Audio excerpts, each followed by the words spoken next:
안녕하세요. 사연을 부탁해입니다. 오늘의 사연을 소개하겠습니다.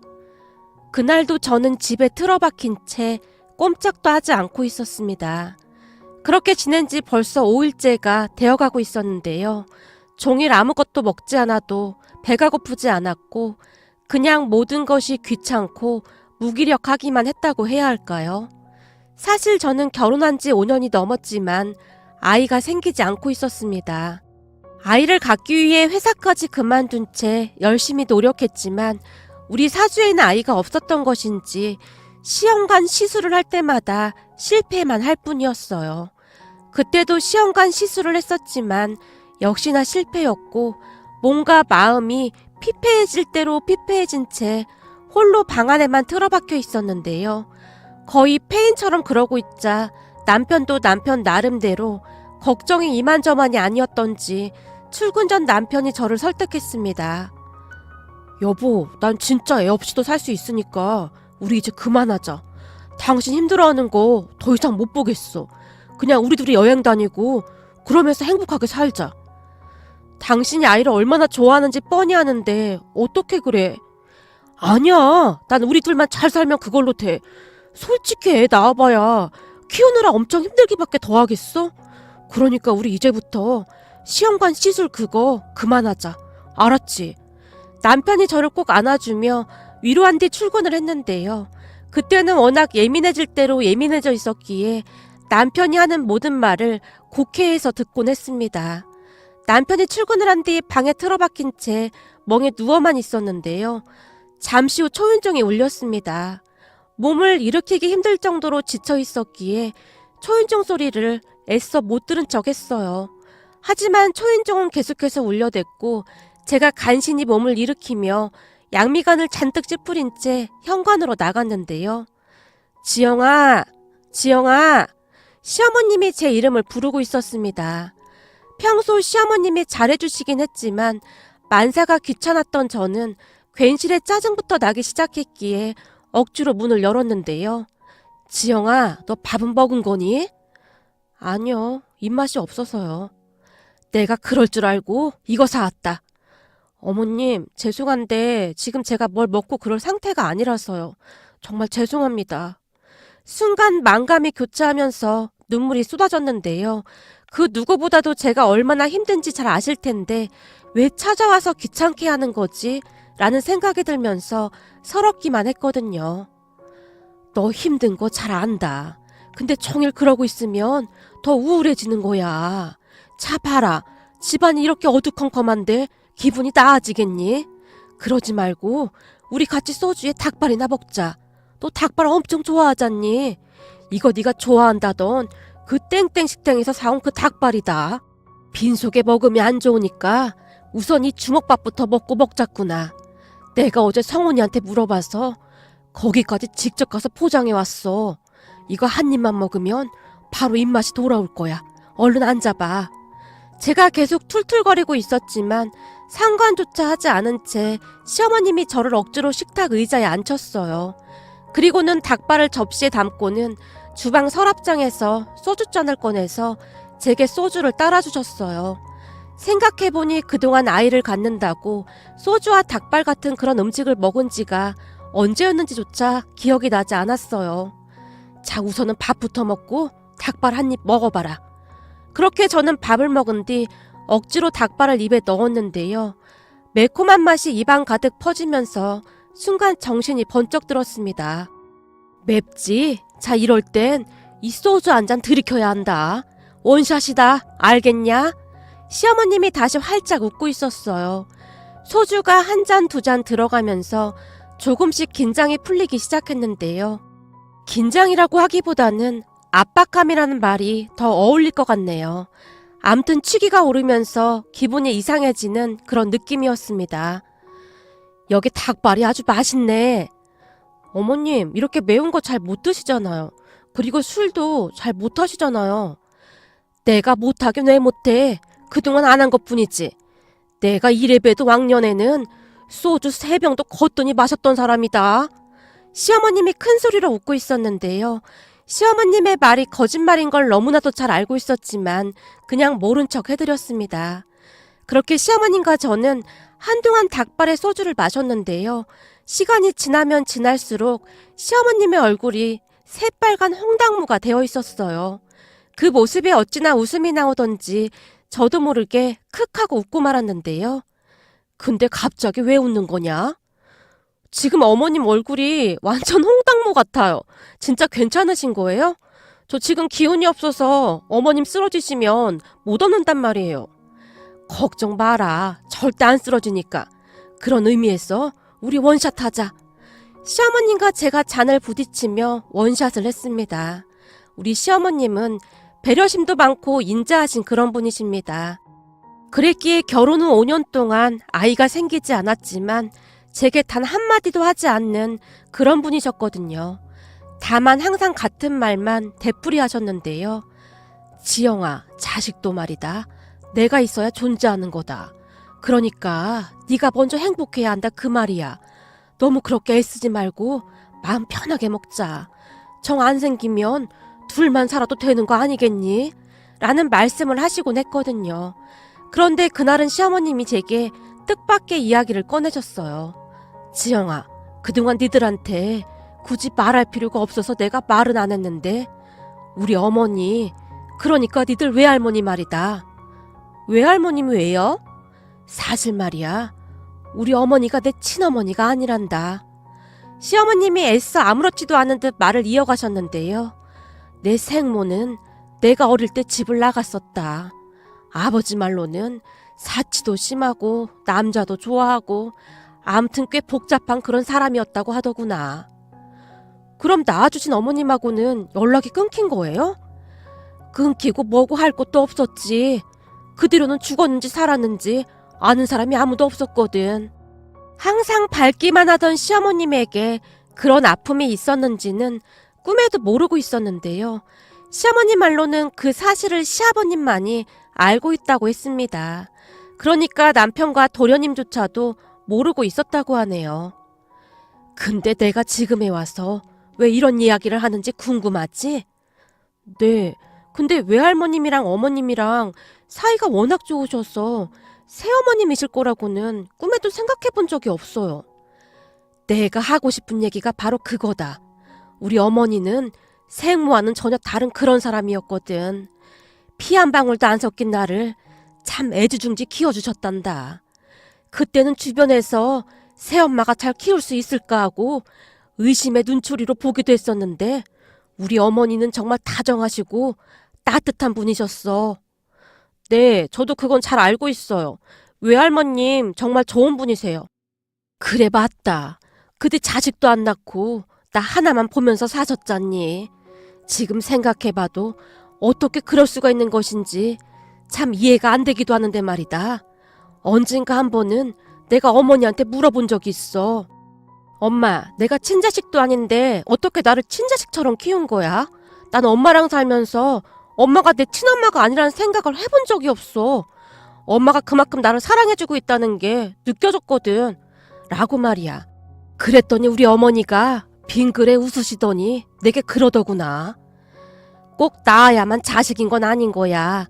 내가 직접 품 안에 안아서 재우고 밥해서 먹이고 같이 웃고 울고 그렇게 살다 보면 그냥 내 자식인 거지. 자식이 뭐 별거 있는 줄 알아? 라고 하시더구나. 시어머님이 저를 뚫어져라 바라보며 미소 짓고 계셨어요. 내가 그걸 들으며 느낀 건데 자식은 꼭 낳아야만 자식이 아닌 거다. 우리 어머니랑 나처럼 그런 엄마와 딸 같은 인연도 있다 그 말이야. 내 말 뜻 알겠니? 네, 어머님. 너 내가 왜 이런 말 하는지 궁금하지? 네, 저기 말이다. 난 네가 앞으로도 행복했으면 좋겠다. 그 정도 했으면 너도 많이 노력한 거야. 그러니까 이제부터는 마음을 좀 편히 가졌으면 좋겠구나. 이 사람의 인연이라는 게 참 복잡하기도 하고 신기하기도 하잖니. 그래서 내가 곰곰이 생각해봤는데 기분 나쁘게 생각하지는 말고 이건 그냥 내 생각일 뿐이다. 정 아이를 갖고 싶으면 입양을 생각해보는 것도 괜찮을 것 같은데 말이다. 입양이요? 놀란 제가 눈을 동그랗게 뜨고는 시어머님을 바라봤어요. 그래, 입양. 생각해봐라. 니들은 애가 있으면 하는 거고 보육원에 있는 아이들은 부모가 있었으면 하는 거잖니. 둘 다 아주 간절히 바라는 거 아니겠냐. 그럼 입양도 괜찮지 않을까 싶다 그 말이야. 내가 일전에 성훈이한테도 한번 물어본 적이 있었는데 성훈이는 입양에 아주 긍정적이더구나. 다만 네가 너무 힘들어하니까 말을 못 꺼내고 있는 거고 말이야. 그치만 입양이 절대 쉬운 일이 아니잖아요. 과연 제가 잘 할 수 있을까 걱정이 돼요. 네가 그럴 그릇이 아니라면 내가 애초에 말도 안 꺼냈겠지. 네 심성이 바른 거 잘 알고 있으니 말을 꺼낸 거란다. 넌 좋은 엄마가 될 수 있을 거야. 우리 친정어머니보다 더 좋은 엄마 말이다. 물론 그렇다고 해서 너한테 막 강요를 하거나 그러는 건 아니다. 다만 긍정적으로 한번 생각해보라 그 말이야. 네, 알겠어요, 어머님. 저기 어머님, 근데 그이가 장남인데 어머님 아버님은 괜찮으시겠어요? 그게 무슨 상관이야. 지금이 조선시대도 아니고 니들만 행복하면 그걸로 된 거다. 알겠니? 네, 알겠습니다. 한번 진지하게 생각해 볼게요. 라며 제가 고개를 끄덕이고 있었습니다. 그런 저를 보던 시어머님이 한마디를 더 하셨는데요. 저기 안사돈이 이런 말은 절대 하지 말라고 했는데 말이다. 안사돈이라고 하면 우리 친정엄마요? 그래, 안사돈 말이다. 어제 그저께 안사돈을 밖에서 따로 만났는데 말이다. 너 시험관 시술이 이번에도 잘 안 됐다는 얘기를 들었다면서 나를 잡고 통곡을 하지 않았겠냐? 엄마가요?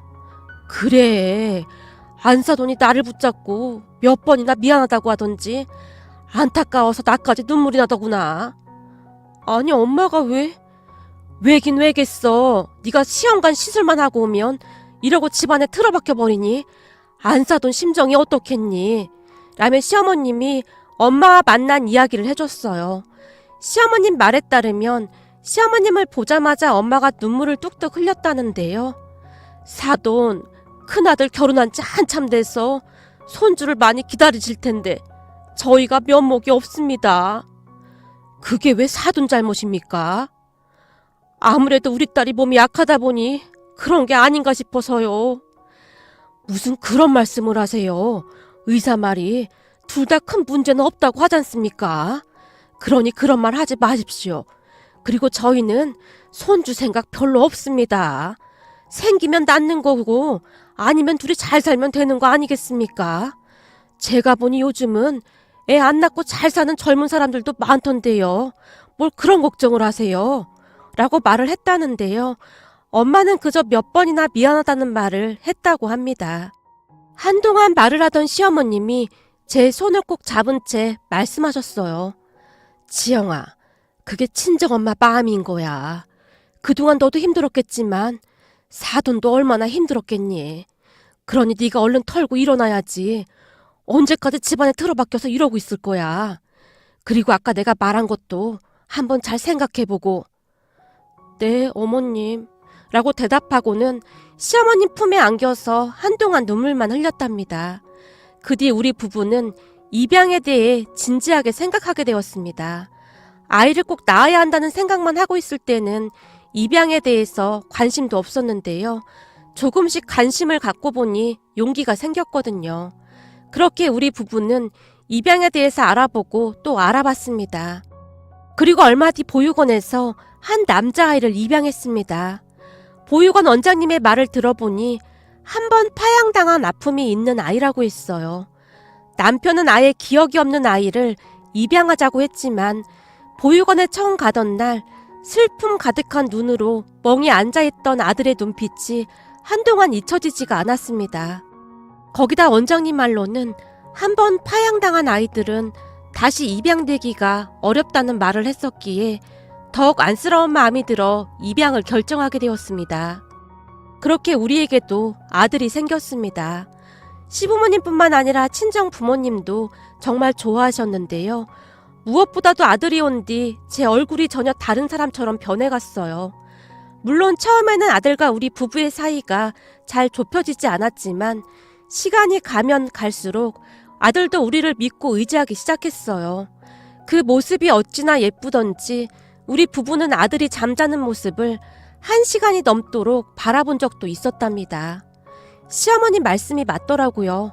아들을 직접 키우다 보니 입양을 했다는 사실조차 잊은 채 아들은 그냥 우리 부부의 자식일 뿐이었어요. 그래서 키운 정이 무섭다고 하는구나 라며 다시 한번 깨닫기도 했고요.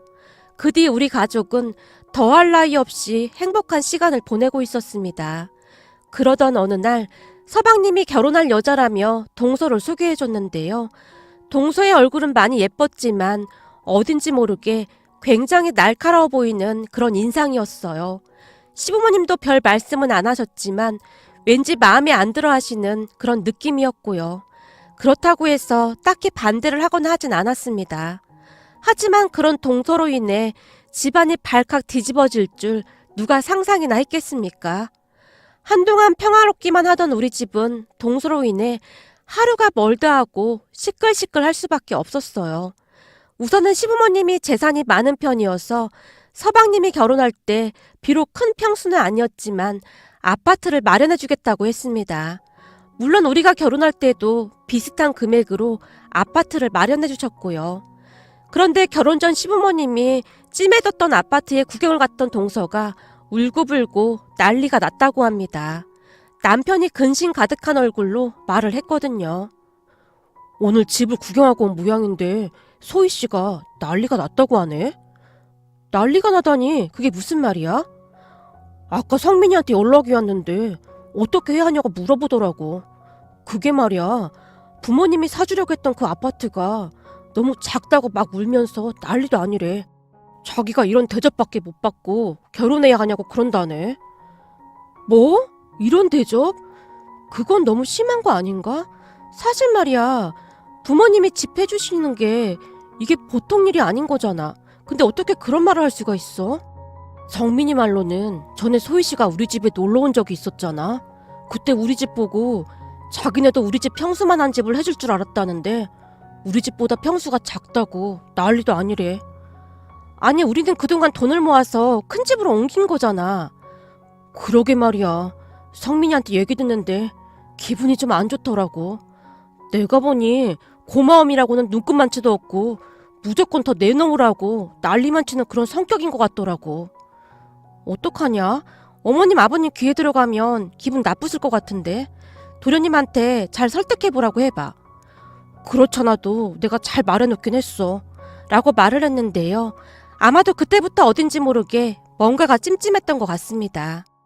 거기다 상견례도 하지 않은 상황에서 집부터 보러 다녔다는 것도 내내 마음에 걸렸거든요. 하지만 한동안 잠잠해진 듯 했기에 우리는 그저 모른 척하고 말았는데요.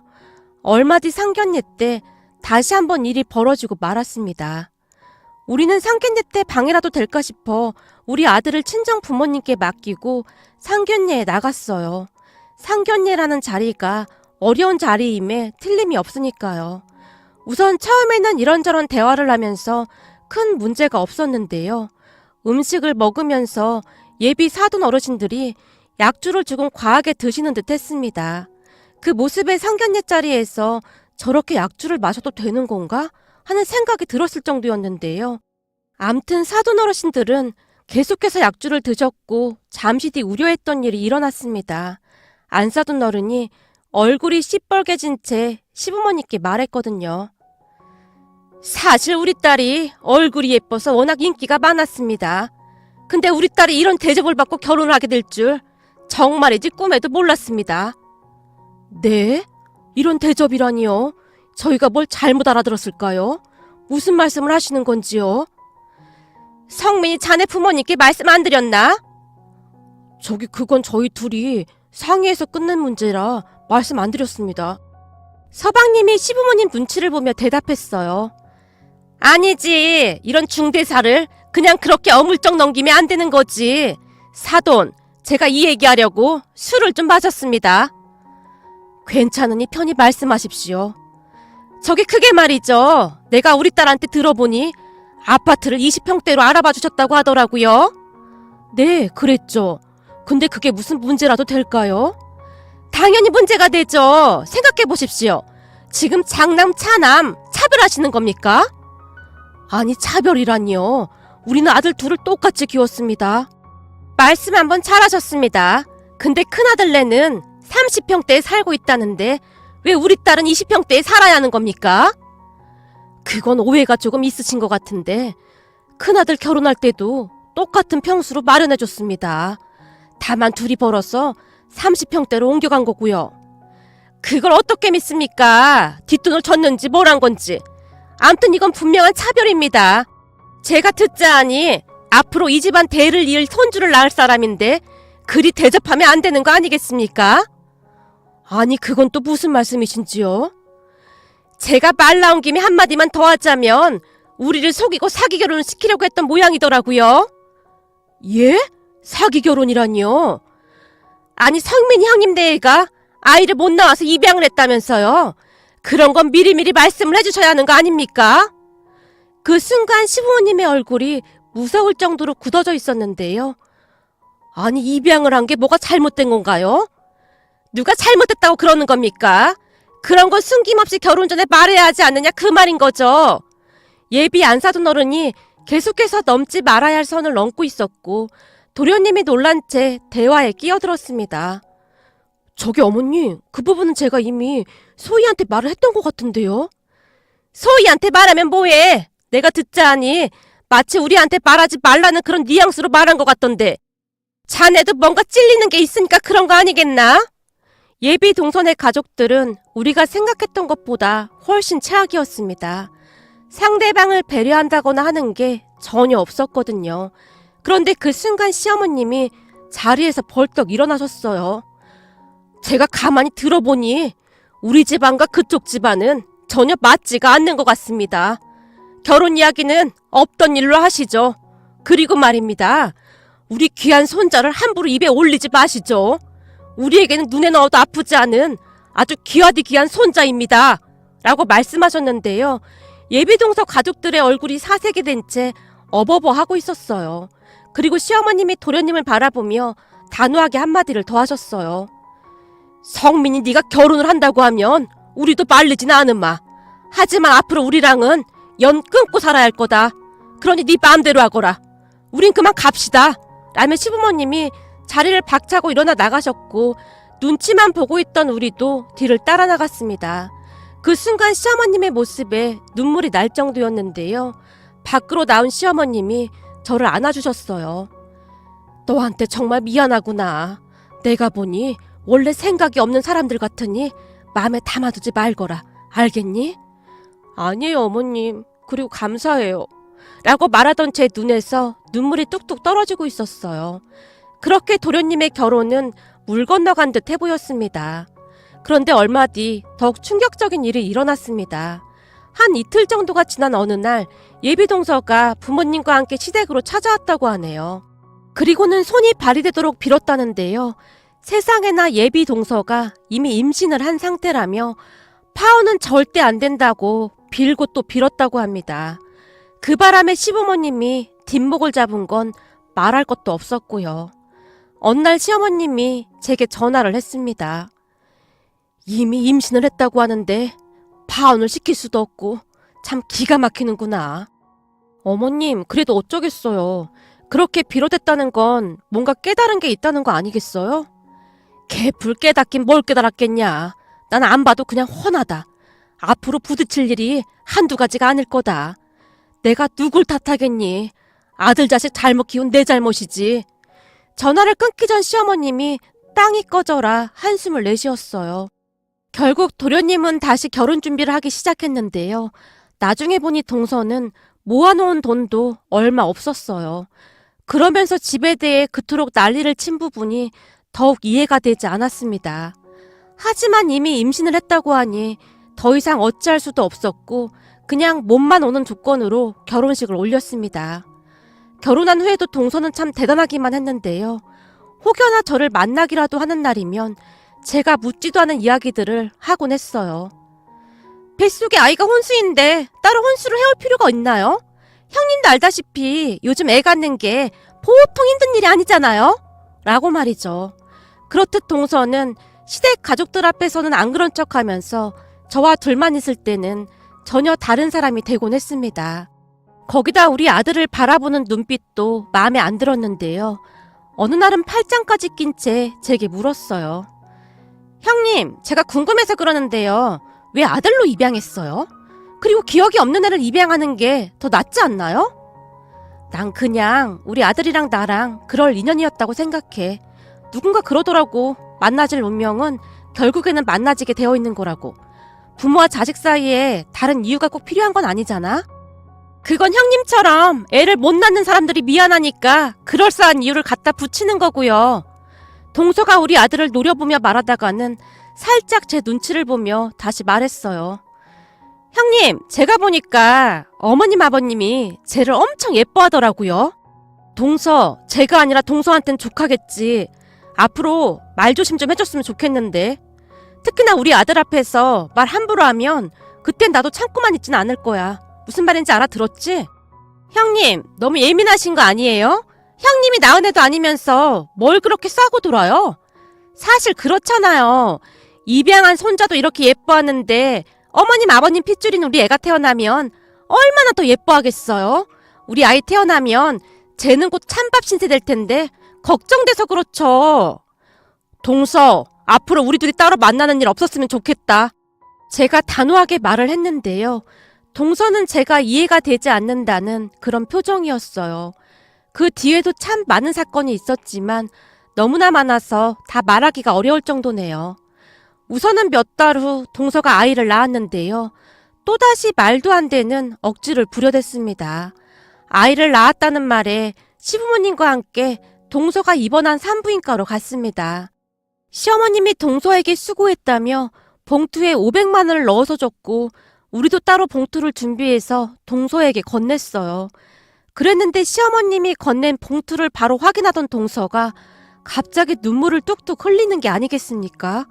그 바람에 시어머님이 놀란 채 물었어요. 아니, 갑자기 왜 우는 거야? 어머님, 너무하신 거 아니에요? 내가 뭘 어쨌다고 너무하다는 거냐? 그렇잖아요. 제가 들어갈 산후조리원 비용이 1,000만 원이 넘는 곳인데 꼴랑 500만 원만 주시면 거길 어떻게 들어가요? 뭔데 산후조리원비가 그렇게 비싸? 내가 알아보니 1,000만 원까지는 안 하던데. 그거야 후진 곳이니까 그렇죠. 어머님 핏줄을 그런 후진 곳에 둘 수는 없잖아요. 동서의 말에 서방님이 놀라서 동서를 말렸어요. 자기야, 나머지는 내가 준비한 돈으로 하면 되잖아. 그러니까 그만해.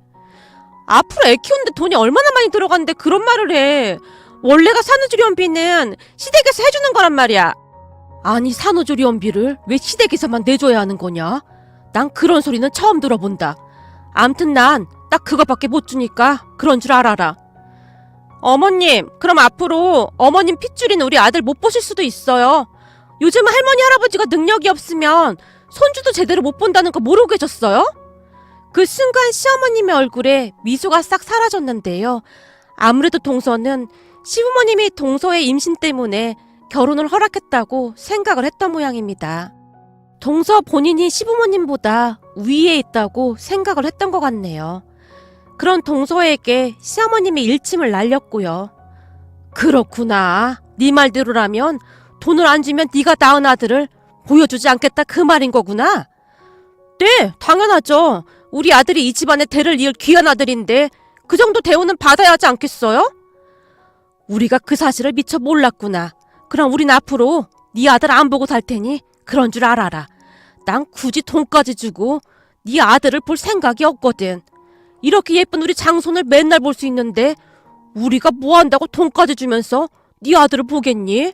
라며 시어머님이 우리 아들 손을 잡고는 뒤를 돌았는데요.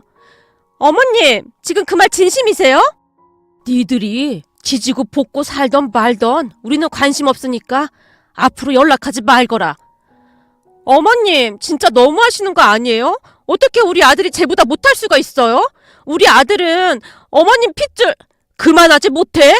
어디서 감히 입을 함부로 놀려? 앞으로 우리한테 절대 연락하지 말거라. 그네야, 가자. 놀란 우리 부부가 시어머님을 따라 나갔습니다. 그냥 가만히 있어도 중간은 갔을 텐데 동서는 생각이 없어도 너무나 없어 보였어요. 그 뒤 시부모님은 서방님 부부와 완전히 연을 끊었습니다. 서방님과 동서가 전화를 해도 절대 받지 않았거든요. 언젠가 한 번은 서방님과 동서가 시댁으로 찾아간 모양인데요. 시부모님이 문도 열어주지 않았다고 합니다. 결국 안 사돈 어른이 다시 시어머님께 연락을 했다는데요.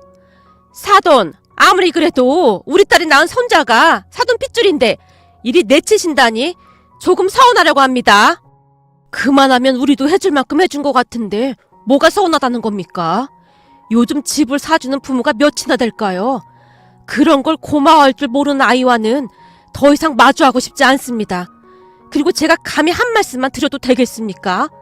자꾸 우리 장손을 보고 입양이 어쩌니 저쩌니 하시는데 그때도 말씀드렸다시피 우리에게는 세상 그 무엇과도 바꿀 수 없는 소중한 아이입니다. 그러니 말 함부로 하지 마시죠. 요즘 세상에도 입양을 사돈 가족처럼 생각하는 사람들이 있다는 게 정말 믿어지지가 않습니다. 이번 기회를 계기로 다시 한번 잘 생각해 보시기 바랍니다. 그리고 뭔가 단단히 착각하시는 모양인데요. 우리가 결혼을 허락했던 이유는 이 모든 게 못난 우리 둘째로 인해 일어난 것이니 그냥 받아들인 겁니다. 한마디로 자식 잘못 키운 우리 잘못이 크니 그런 거다 그 말입니다. 앞으로 연락하셔도 전화 안 받을 생각이니 그리 아시고요. 사돈 따님한테도 그리 전달 좀 해주세요. 사돈, 뭘 그렇게 매몰차게 그러시는 겁니까? 라는 말을 했다는데요. 시어머님이 그냥 끊어버렸다고 합니다. 시부모님은 정말 대단했는데요. 그들의 전화번호를 차단해버린 채 일체 연락을 받지 않았거든요. 나중에는 동서가 울며 불며 시댁 문 밖에서 무릎까지 꿇고 빌어댔지만 시부모님은 꿈쩍도 하지 않았습니다. 그렇게 한 2년 정도가 지나갔고 어느 날 우리 부부에게도 기적이 찾아왔답니다. 세상에나 그렇게 안 생기던 아이가 생긴 겁니다. 처음에는 전혀 실감이 나지 않았는데요. 얼마 뒤 산부인과 병원에서 심장 뛰는 소리를 들으니 그제서야 실감이 나더라고요. 시부모님과 우리 부부가 끌어안고 얼마나 눈물을 흘렸는지 모르겠습니다. 그러다가는 시어머님이 우리 아들을 끌어안고는 기쁜 목소리로 말했어요. 이게 다 우리 큰손주가 복을 가지고 와서 그런 거다. 복덩이야, 복덩이. 할머니, 내가 복덩이야? 그럼 우리 장손이 복덩이지. 세상에서 제일 예쁘고 사랑스러운 복덩이. 할머니, 그럼 내 동생은 복덩이 동생인 거네? 그렇고 말고 우리 복덩이 동생이지. 시어머님과 아들이 큰 소리로 웃고 있었어요. 그렇게 저는 몇 달 뒤 아들을 낳았습니다. 우리 장남이 제법 형노릇을 잘하고 있는데요. 동생이 칭얼거리기라도 하면 아주 난리가 난답니다. 엄마, 동생 울잖아. 배고픈가 봐. 아유, 알았어. 역시 형아가 최고네. 엄마, 내 동생 진짜 예쁘지? 세상에서 제일로 예쁜 것 같아. 엄마는 우리 장남이 제일로 예쁜걸? 엄마, 동생도 예뻐해줘야 해. 난 형아니까 괜찮아. 라며 저를 꼭 안아줬는데요. 어찌나 뭉클하던지 눈시울이 붉어질 정도였어요. 우리 시부모님은 우리 큰아들을 항상 우리 집 장손이라고 부르며 그렇게 예뻐할 수가 없답니다. 요즘은 구름 위를 걷고 있는 그런 기분이랍니다. 그리고 서방님과 동서는 여전히 시부모님께 빌어대고 있는데요. 시부모님의 마음이 쉽사리 열리지 않을 것 같습니다. 시어머님은 항상 사람의 본성은 절대 바뀌지 않는다고 말씀하시곤 하거든요. 오늘의 사연은 여기까지였습니다. 즐겁게 보셨다면 구독, 좋아요 부탁드립니다. 고맙습니다.